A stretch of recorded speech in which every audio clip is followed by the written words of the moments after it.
So, yun po, pumasok yung 45 pesos. Ito yung balance ko guys. So,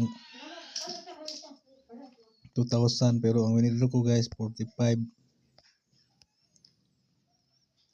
So, makabag lang ito guys, itong balance ko.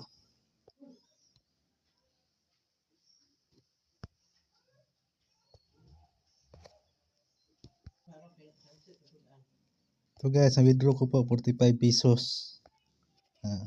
Legit pa pala guys, no? So wala pang pre-rails, pwede kayong kumita dito guys. Daily check-in.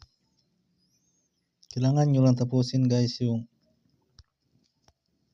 7 days check-in para maka-withdraw. Every Tuesday po guys. So nood lang kayo ng reels dito at manood ng ads. So legit pa pala guys, no?